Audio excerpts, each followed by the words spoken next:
की।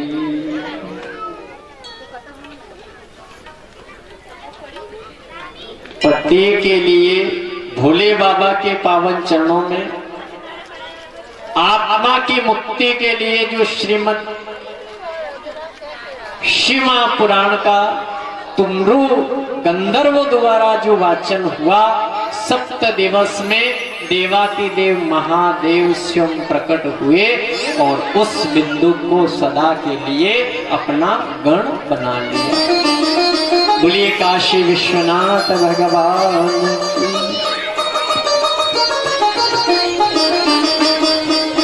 बद्रिकाश्रम देखो, आज की कथा शोर से कल से आपके आज थोड़ी सी कथा आपके समझ में कम आए, पर कल की कथा महादेव की तरफ एक लगने से महादेव जी की शिव लिंग स्तंभ के प्राकट्य से महादेव ही महादेव की कथा जाएगी फिर बीच में। और ये दूसरी प्रकार की ये एक माध्यम का सार की कौन ऐसा भगत रहा। बद्रिकाश्रम, बद्री नारायण नाम सुना आपने? बद्री नारायण के दर्शन करने गए ना?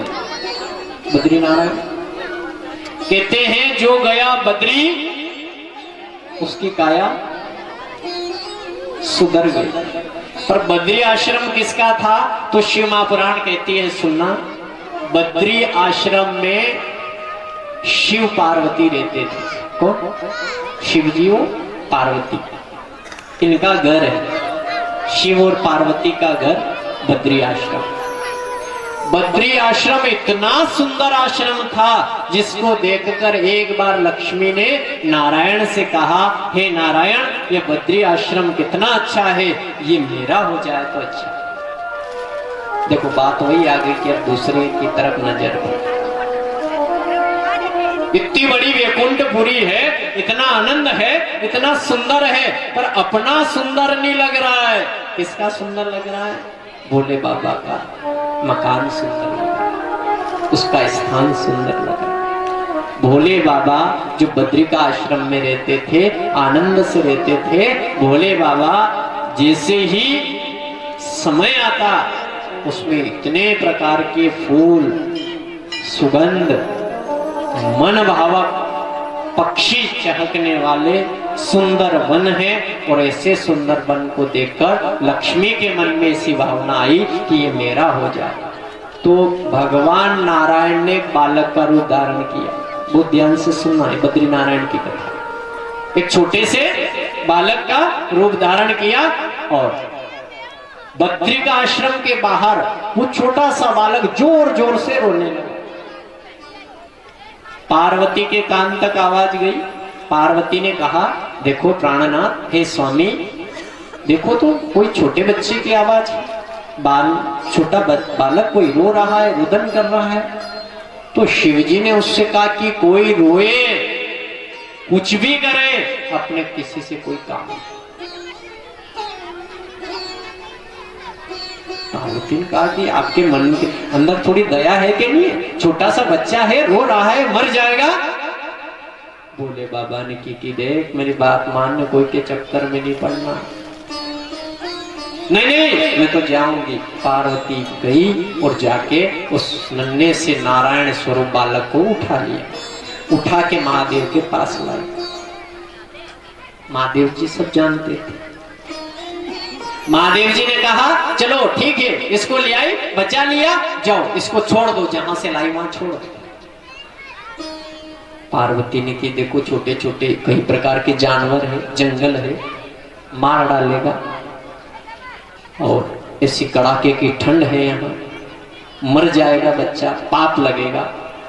नहीं, कितना सुंदर बालक है, इसको तो मैं रखूं। भोले बाबा ने की बार रख, नहीं माने तो क्या करें? 1 दिन, 2 दिन, 3 दिन समय बीता। शाम का समय, भोले बाबा, देखो रोज का नियम भोले बाबा के ऐसा था, पर 2-3 दिन उस बच्चे के चक्कर में वो घूमने नहीं गए। भोले बाबा एक ऐसे हैं संसार जगत में सभी देवी देवताओं में कि रोज घूमने के लिए जाते हैं। बाकी सभी देवी देवता अपने स्थान पे रहे, लेकिन भोले बाबा सदा सदा के लिए भ्रमण ही करते रहते हैं। क्या करते हैं? पार्वती से की बोले बाबा ने कि चल घुमाने।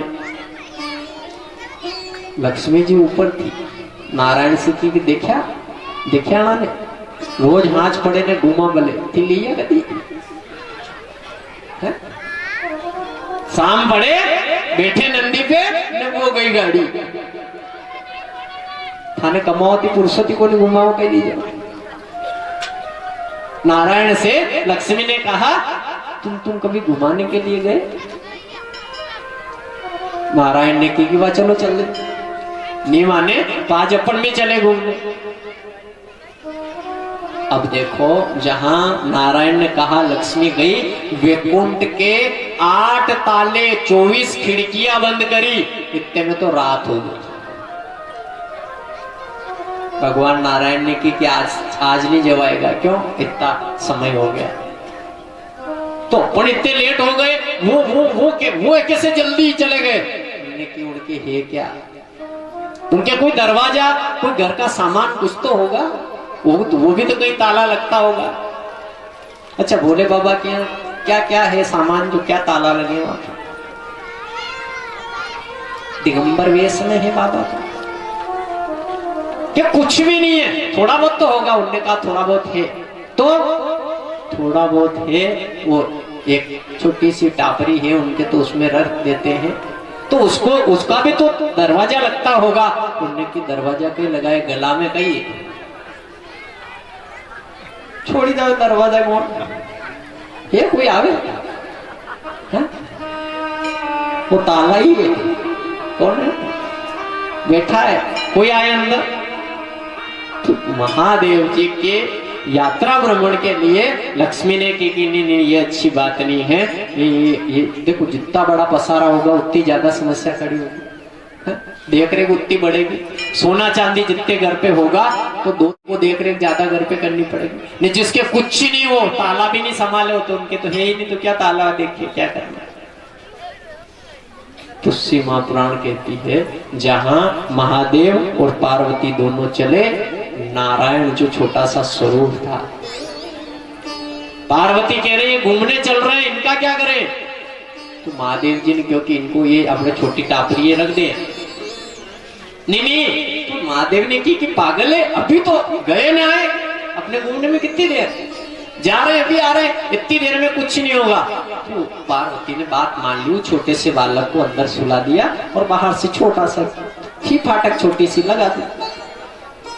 दोनों नंदी पे सवार चले गए, घूम के आए, दरवाजा खटखटाया, पार्वती ने दरवाजा नहीं खुला, जोर से बजाया, फाटक नहीं खुल।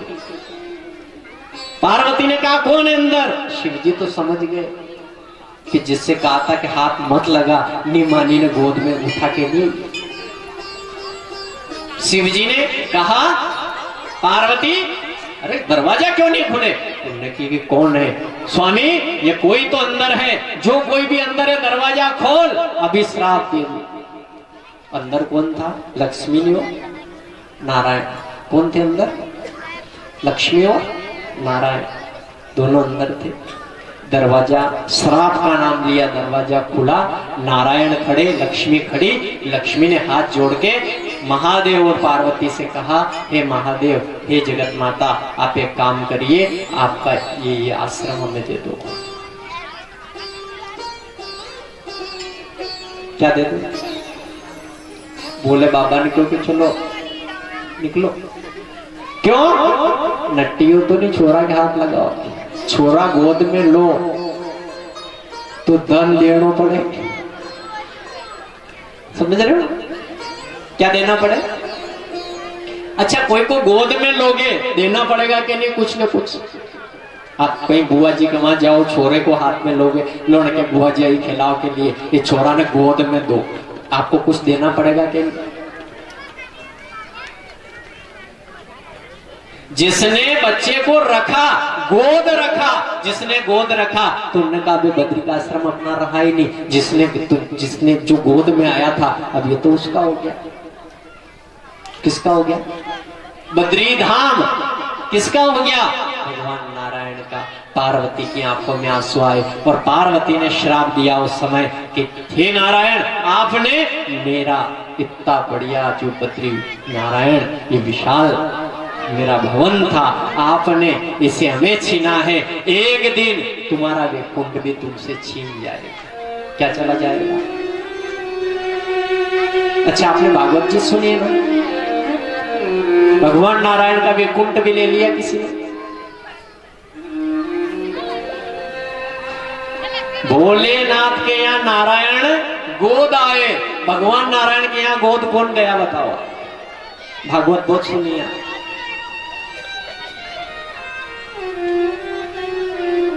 हे मां, मैं किसी की गोद में नहीं बैठूं, मैं उसी की गोद में बैठूं। याद कर लो कौन था वो बंदा?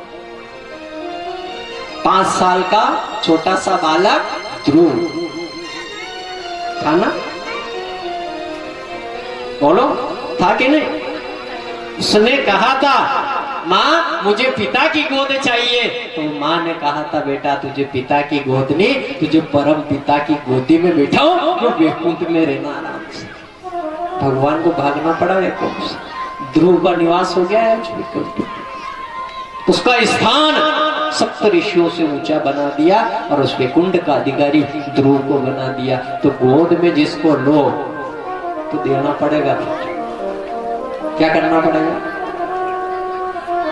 देना पड़ेगा क्या? अगर गोद में लिया तो देना पड़ेगा, क्योंकि वो दूर नहीं है।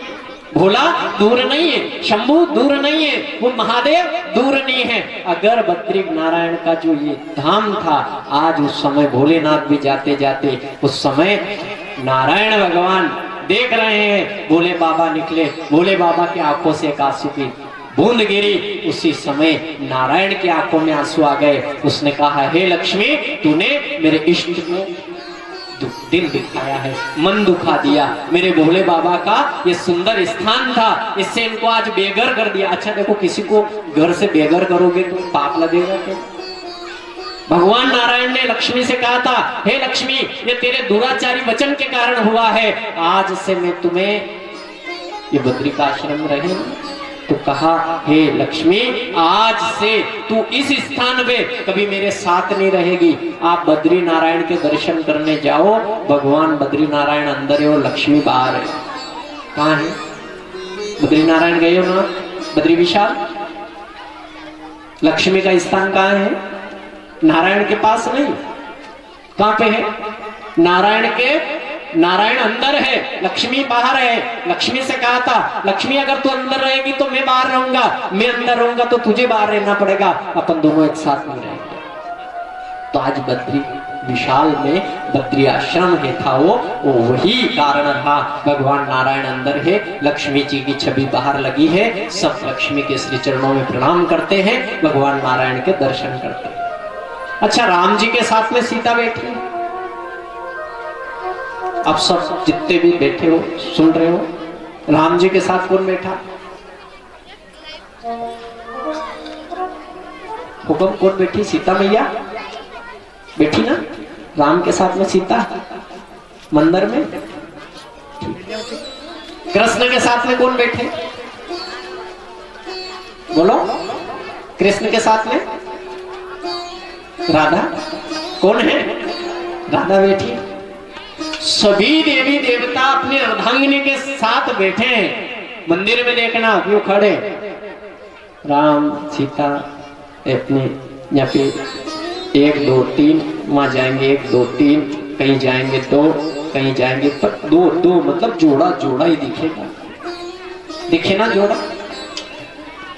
अब शिव मंदिर में जाओ, शिव मंदिर में मां पार्वती कहां है? बहुत ध्यान से सुनना, इस कथा का बहुत सार स्वरूप आ गया है, आप इसको ऐसे खोना है।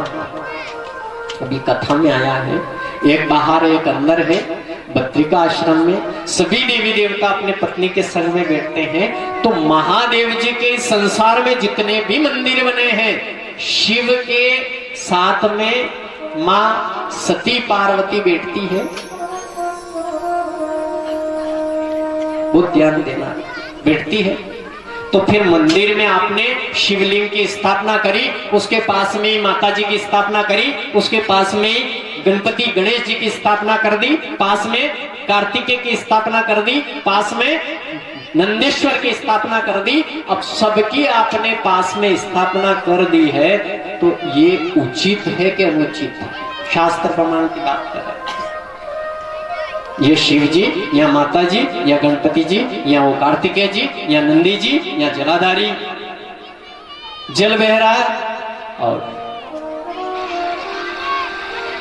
शिव के साथ में मां पार्वती का स्थान कदापि नहीं। ध्यान से सुन ले, शिव जी के पास में मां पार्वती का कदापि स्थान नहीं रहता।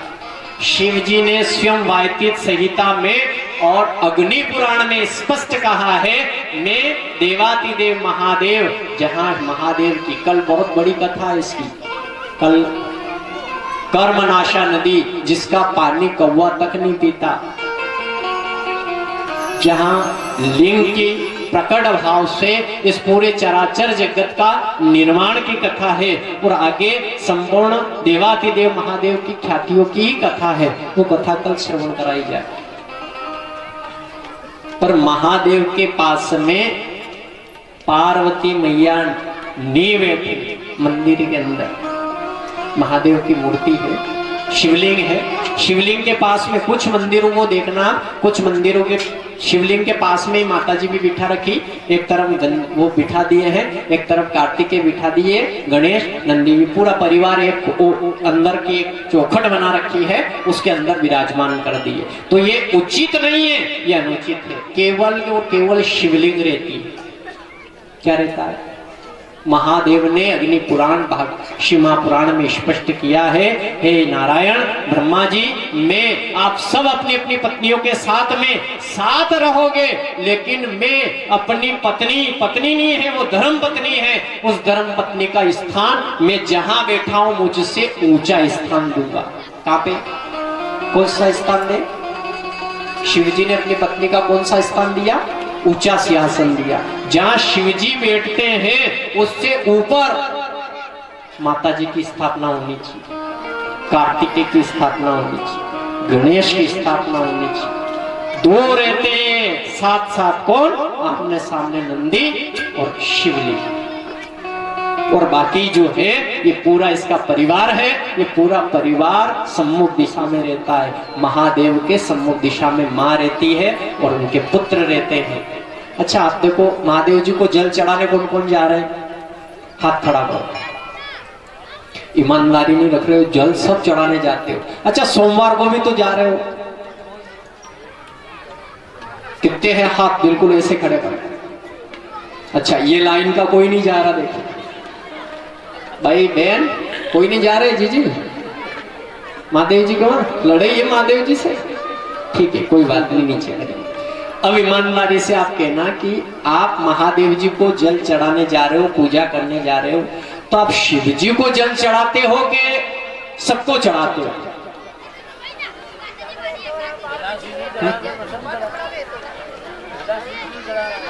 तो आप अगर शिव जी को जल चढ़ा के सबको चढ़ा रहे हो तो ये उचित नहीं कर रहे हो। जो शिव जी को जल चढ़ा के आप सबको जल चढ़ा रहे हो तो ये आपकी पूजा उचित नहीं है, अनुचित है। महादेव जी का ही प्रमाण है। महादेव जी ने जेर पिया सावन मास में। कब पिया था? द्वितीया तिथि को। जो हलाहल विष शरीर के अंदर ताप उत्पन्न हुआ तो श्रावण महीने आज भी पूरा श्रावण लोग जल चढ़ाते हैं शिव जी को। किसको? महादेव को। आज भी अगर हमेशा के लिए जल चढ़ाया जा रहा है तो केवल महादेव की पिंड को जल चढ़ता है। पार्वती इसीलिए अलग है। शास्त्र में जो वर्णित है वो शब्द आपसे कह रहे हैं। आप माता पार्वती को बार बार गीला ना करें, उसको जल नहीं चढ़ाए, कार्तिकेय को जल न चढ़ाए, गणपति जी को जल नहीं चढ़ाए। आप देवातिदेव महादेव की पिंडी के ऊपर ही जल चढ़ाओ। उसके ऊपर एक कुंभ लगा है, तांबे का पात्र, उसके अंदर जो जल भरा है जिसमें शिव जी की 5 पुत्रियों का निवास है।